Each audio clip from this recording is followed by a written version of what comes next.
Saludar a Monseñor Héctor Fabio Henao, que es el delegado Asuntos Iglesia Estado, una voz muy autorizada para hablar hoy en medio de estas marchas que estamos cubriendo. Monseñor, gracias por estar en Noticias Caracol en vivo. Muy buenos días, Pablo. Los saludo a usted y a todas las personas que siguen Caracol en vivo en este domingo.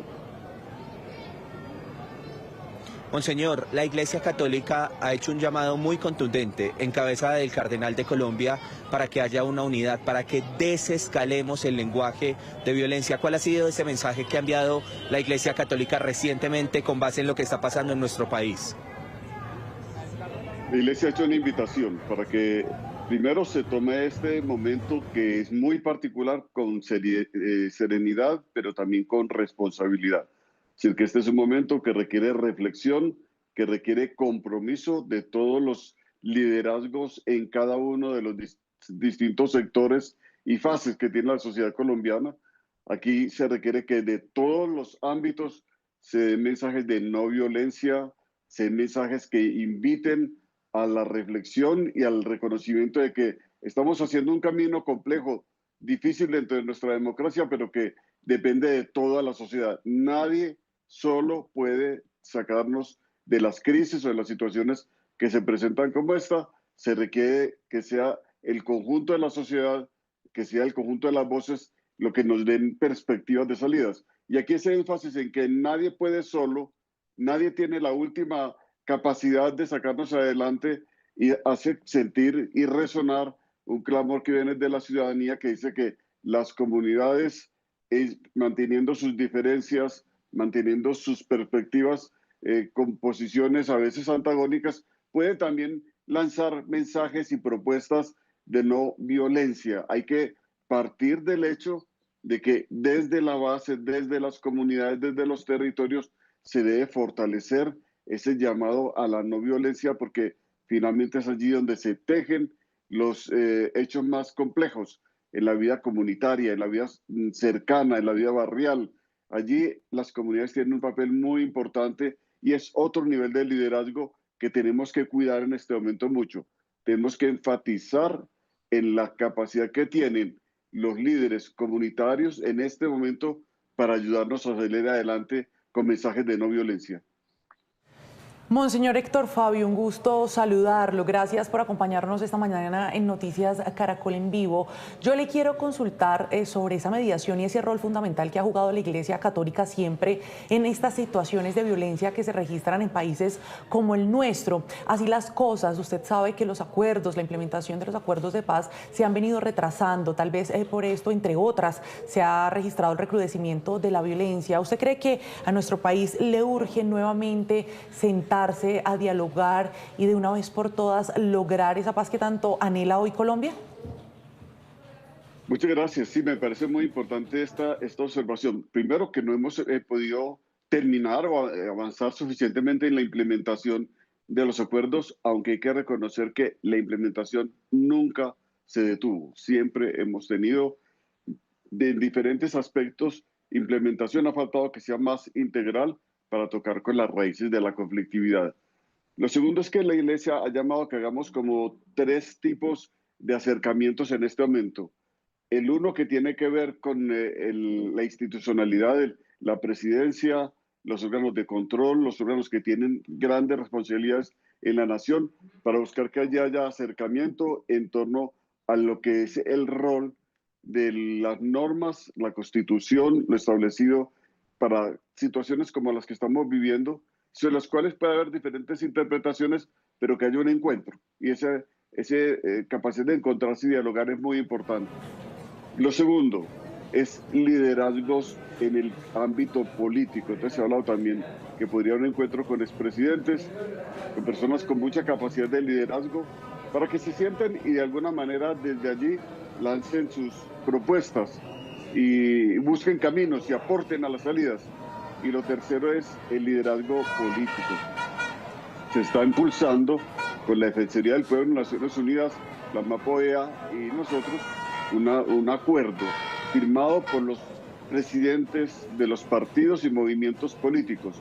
¿Eso qué quiere decir? Quiere decir que desde cada uno de los sectores haya el compromiso de invitar a sus seguidores a no hacer actos de violencia o expresiones, lenguaje de violencia o llamados a descalificar radicalmente a los demás. ¿Eso a dónde nos va a conducir? A una participación ciudadana que le baje el perfil, que le baje el nivel a lo que son los radicalismos en la vida política colombiana. Monseñor, esta semana es una semana clave para lo que viene para el país. El cardenal de Colombia ha hecho un llamado, se ha reunido con el presidente Gustavo Petro y le ha pedido eso, que desescale el mensaje, pero no solo al presidente, también a todo tipo de políticos en el país. Y por eso quiero preguntarle de qué se trata ese comité que va a haber esta semana entre la Iglesia Católica y políticos de diferentes orillas para que precisamente lleguen a un acuerdo. Como te decía Pablo, hay los tres niveles, hay el encuentro del presidente con los jefes de las instituciones. Ellos van a encontrarse, se ha insistido que sea un encuentro breve, que sea un encuentro de verse cara a cara y de tratar de abrir el diálogo. Es decir, ahí lo que se está haciendo es un servicio para crear puentes y para generar espacios de diálogo. Ese es un primer espacio, esperamos que den los mejores resultados y esperamos que a través de ese encuentro se den otros, que continúe esta conversación sobre la mejor forma de conducirnos en la situación actual. El segundo es el diálogo que habrá en torno a lo que es los liderazgos políticos, y allí vamos a requerir entonces que de todos los liderazgos de distintos niveles, de distintas orientaciones, se alcance entonces una expresión común que muestre la salida frente a la situación actual. Y lo tercero es, como decía, que los líderes de movimientos, organizaciones políticas logren mostrar un camino, logren mostrar una senda en la cual sea claro que es posible bajarle a la violencia verbal y de todo orden, de manera tal que la política se ejerza como fuerza de la palabra, como fuerza de la participación ciudadana, se entienda como una capacidad racional de colocar ideas y de mostrar caminos frente a las realidades actuales. Fabio, usted hace alusión a un tema muy importante y es la responsabilidad política que sobre todo tienen esos líderes que son escuchados, que tienen seguidores, esa gran influencia que tienen para cambiar el discurso. También habla del no radicalismo y de respetar, por supuesto, esas diferencias sin importar las inclinaciones que tengamos. Pero le quiero preguntar, usted como monseñor, como líder también de la Iglesia Católica en nuestro país, ¿cuál debería ser el rol de la ciudadanía y en este sentido el mensaje para que también todos bajemos ese tono, desescalemos ese discurso que a veces se torna un poco violento también en palabras y que finalmente a veces terminan hechos lamentables como el que estamos viendo? Yo creo que atañe a todos los niveles, a los que hacen análisis inclusive de la situación. Los análisis son muy importantes, son necesarios, pero que creen clima. Hay que crear clima desde ahí de aproximación de los padres de familia. Hoy es el Día del Padre justamente, a los padres de familia, a las personas que tienen responsabilidades comunitarias, porque como insistí ahora, no se trata en el llamado que hace la Iglesia de tocar solamente las altas esferas de la sociedad, en las cuales hay una gran responsabilidad en todos los niveles.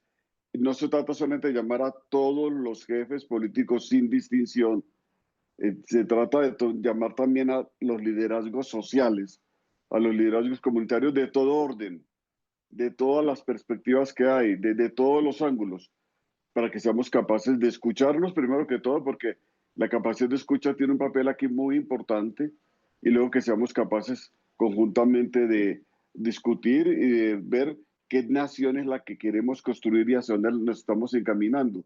Es que si no bajamos el lenguaje, si no nos proponemos construir colectivamente con solo expresiones de rechazo y descalificación, no vamos a dejar un legado que permita ver que este país avanzó en el plano de la reconciliación y de la construcción de ciudadanía, de ciudadanías múltiples. Y esas expresiones de múltiples ciudadanías que son capaces de converger, que son capaces de consensuar, que son capaces de colocar propuestas en la arena de lo público, reconociendo que allí es la mayor racionalidad, la mayor capacidad de argumentar la que va a mostrarnos el camino que más conviene a la nación. Qué importante es esta voz en este momento de Monseñor Héctor Fabio Henao, una voz autorizada para hablar de la situación en nuestro país. Rápidamente les cuento, 10 de la mañana 37 minutos, Monseñor, regáleme unos segundos.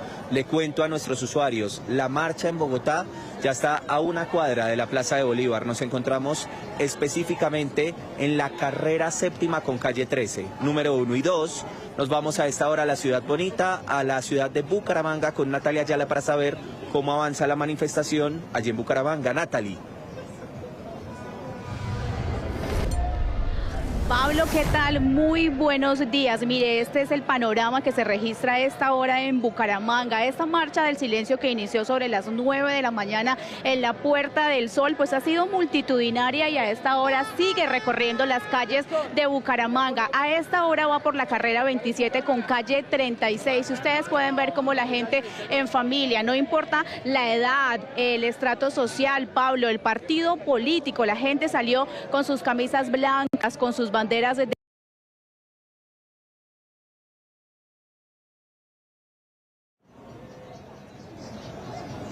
Listo. Natalie, ya en segundos volvemos con usted. Hemos perdido la señal allí en Bucaramanga, 10 de la mañana 39 minutos. Vamos a regresar con Monseñor Héctor Fabio Henao mientras recuperamos la comunicación con Natalie Ayala. Monseñor, estábamos hablando entonces del desescalamiento del lenguaje y hay una pregunta que le he venido haciendo a Pedro Viveros, a Gabriel Cifuentes, junto con mi compañera Aliana Garzón. ¿Cuáles son los ingredientes que necesita en este momento Colombia para que superemos un poco la difícil situación que estamos padeciendo, Monseñor? Los ingredientes que necesitamos, en mi criterio, es, en primer lugar, un llamado a la no violencia desde todos los liderazgos sociales, políticos, económicos, etcétera, que desde todos los niveles se haga ese llamado.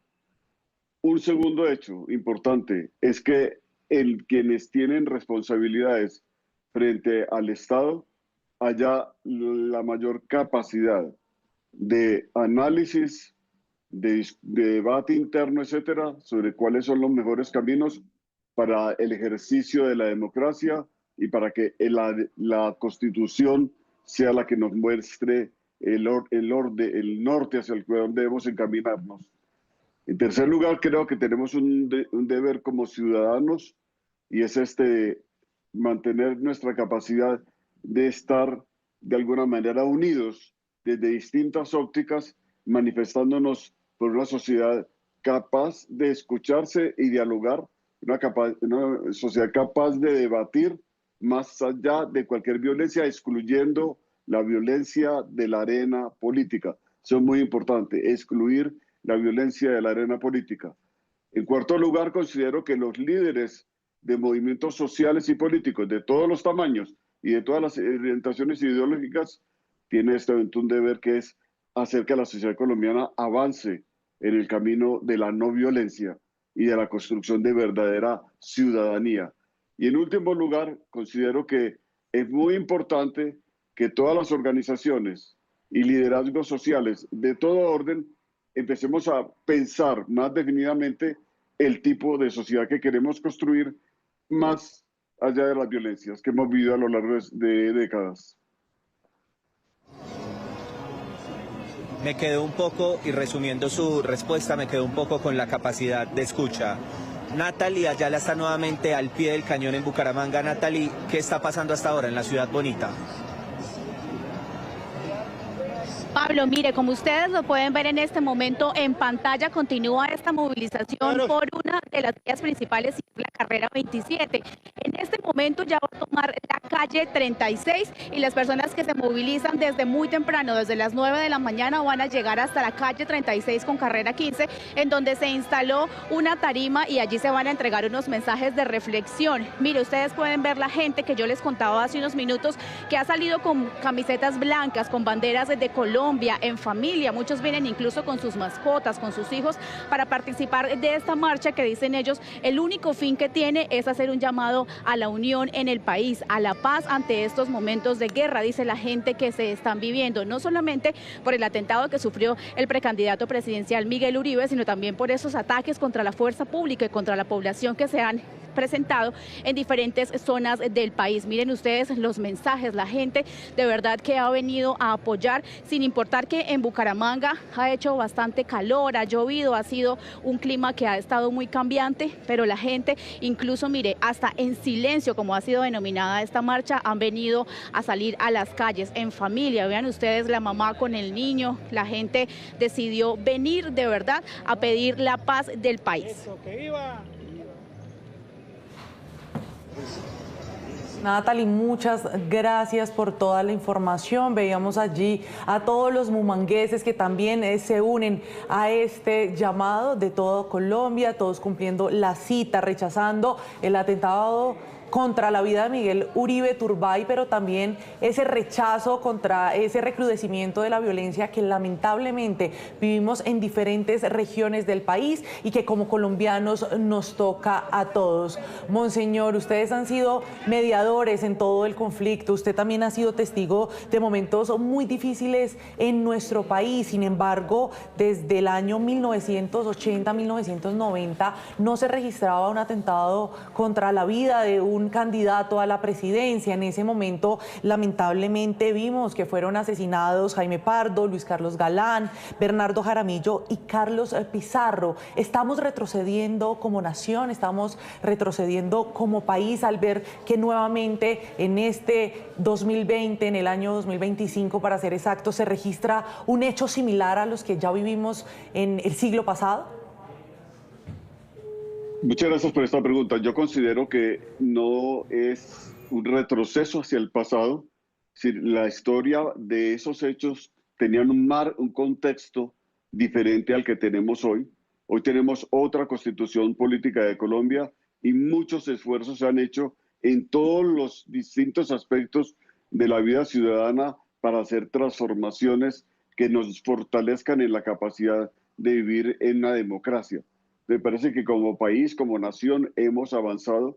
Seguimos teniendo desafíos muy grandes y lo que nos muestra el hecho que estamos viviendo es que hay poblaciones particularmente vulnerables en las cuales tenemos que enfocarnos, poner más atención en ellas, pero también en que es necesario seguir construyendo en medio del pluralismo, en medio de la diversidad de nuestra sociedad para evitar hechos como tan dolorosos, tan dramáticos, como el que hemos vivido con el atentado a Miguel Uribe Turbay, al quien acompañamos con la oración espiritualmente en este momento. Pero como nación tenemos que sentir la fuerza de reconocer que hemos hecho avances, reconocer lo que hemos logrado y seguir construyendo a partir de ahí.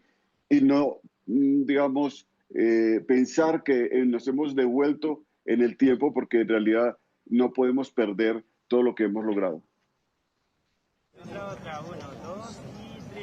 Monseñor, 10 de la mañana, 45 minutos. Insisto que a esta hora está llegando la manifestación a la carrera séptima con calle 13 en el centro de Bogotá. Pero, Monseñor, ha estado muy interesante este diálogo porque usted nos ha dado herramientas que considera que son importantes para poder superar esta crisis en el país. Hablamos, por ejemplo, del desescalamiento del lenguaje, de la capacidad de escucha.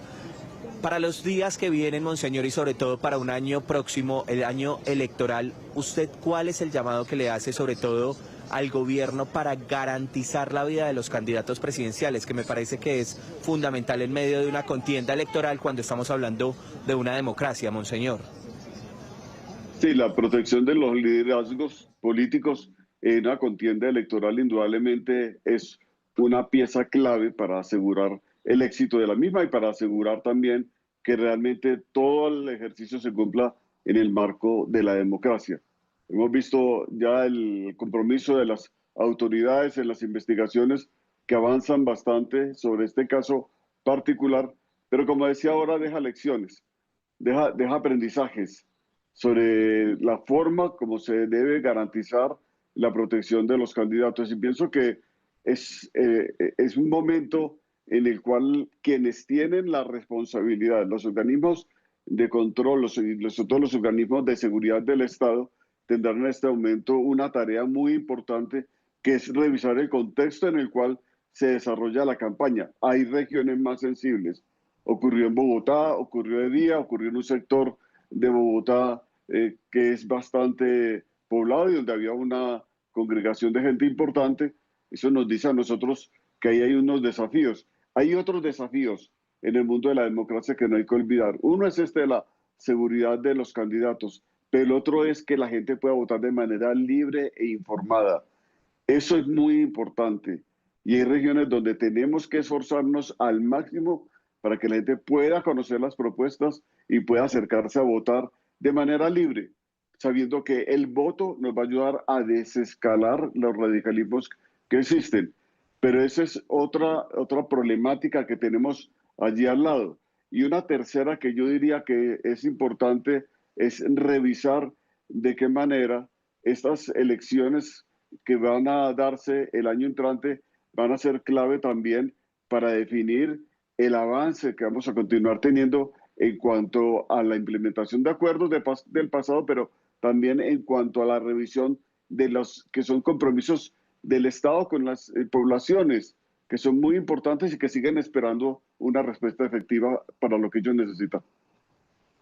Señor, usted también hace un momento hacía alusión a esos factores que son fundamentales por parte, por ejemplo, de los líderes, quienes hoy gobiernan a Colombia, y es hacer ese análisis exhaustivo para mejorar el ejercicio de la democracia en nuestra nación y asimismo excluir la violencia de la arena política. Esto es muy importante. Estamos a casi un año de que termine el gobierno del presidente Gustavo Petro y también ya vemos en la contienda electoral a varias personas que se proyectan ser los próximos presidentes de esta nación. En este sentido, ¿cuál será ese gran desafío para quien llegue a gobernar Colombia, teniendo en cuenta ese panorama complejo que hoy atravesamos?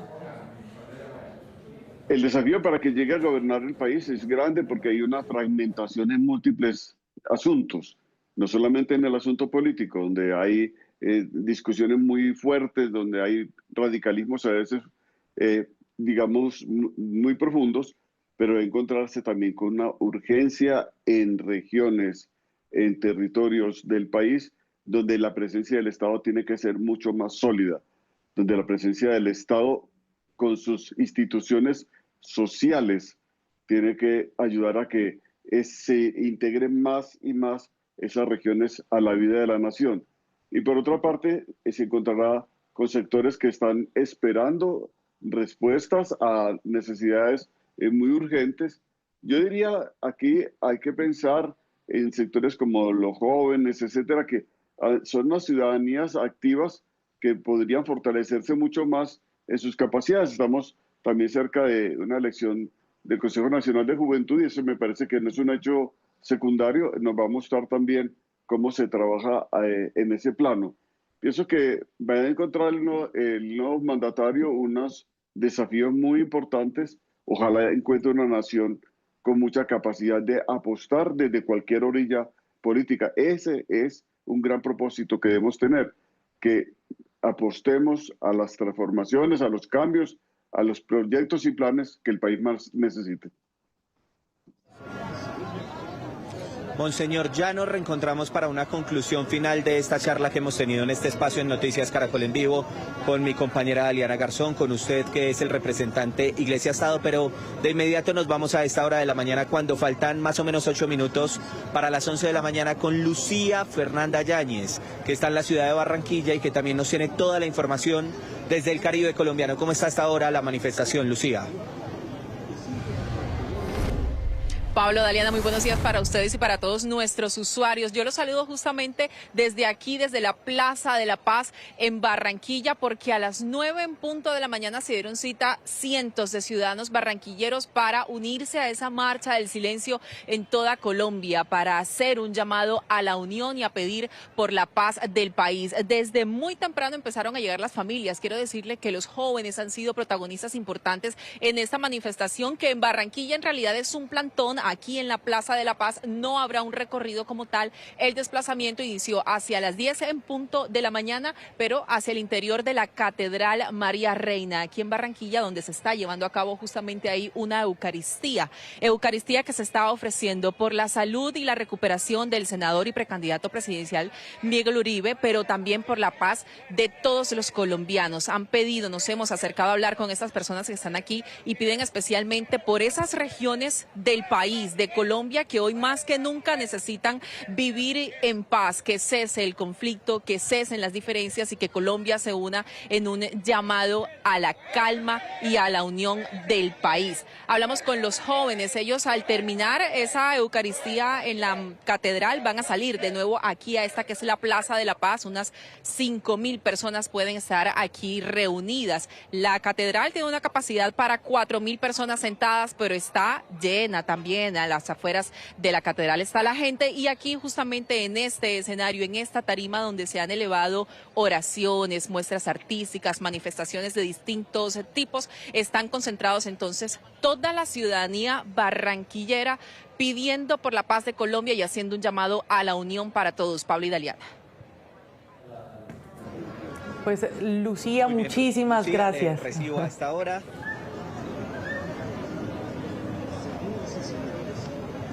Adelante, 10 Pablo. de la mañana, 53 minutos. Ahí está entonces las cosas que pasan en vivo. Lucía, gracias por la información. Ahí está entonces el panorama desde Barranquilla, desde el Caribe colombiano. Volvemos con Monseñor, para que hablemos de las conclusiones de la charla que hemos tenido esta mañana. Pablo, me parece muy importante insistir en lo que es el respeto y la protección de la vida. Tenemos el hecho tan doloroso del atentado contra Miguel Uribe Turbay, pero recordemos que son muchos los líderes sociales y comunitarios asesinados en el último periodo. Recordemos que muchos han sido amenazados, muchos han sufrido también atentados. Tengamos muy presente en todo en mente, en nuestro corazón, en nuestras oraciones, a tantas personas que han pasado dificultad por expresar sus ideas de una manera u otra. Lo segundo es, creo que aquí tenemos como país un reto, pero también tenemos una oportunidad de fortalecernos en la vida democrática, social y política. Y tenemos que asumirlo así para poder avanzar. La conflictividad se ha transformado, tuvimos unas conflictividades en los años 80, eso se ha transformado, hoy tenemos unas nuevas conflictividades y aquí hay el peligro que entre otra vez a jugar la violencia en la arena del debate político, lo cual no es deseable. Y todos los niveles, todos los liderazgos, todos los diferentes sectores de la sociedad, ojalá estemos en plan de rechazar la violencia, de levantar nuestra voz en favor de una solución no violenta, pero desde todos los ámbitos, hacer discusiones, análisis, aproximaciones que inviten a eso, a la unidad y que inviten a la reconciliación. Pues Monseñor Héctor Fabio Henao, delegado para las relaciones Iglesia-Estado, muchas gracias por acompañarnos esta mañana en Noticias Caracol en Vivo en esta transmisión especial sobre esta marcha del silencio que se desarrolla en 23 ciudades del país. Muy importante su mensaje de respeto y protección de la vida. En esta oportunidad, cuando todos los colombianos rechazan el atentado contra la vida de Miguel Uribe Turbay, pero no menos importante lo que usted menciona, Monseñor, y es también esos líderes sociales que por cuenta de este conflicto absurdo también han perdido la vida. Mil gracias de nuevo y que le termine de ir muy bien este domingo, Monseñor. Pablo y Daliana, Dios los bendiga a ustedes, bendiga a Caracol, a todos los que lo siguen y a la nación colombiana. Dios nos bendiga, nos guíe y nos muestre su plan para una nación reconciliada y en paz. Así sea, Monseñor, gracias y también bendiciones para usted. Vemos hasta ahora entonces todas las imágenes en distintos puntos del país y a las 10:56 de la mañana los dejamos con un avance de lo que será la emisión del mediodía de Noticias Caracol, la emisión central.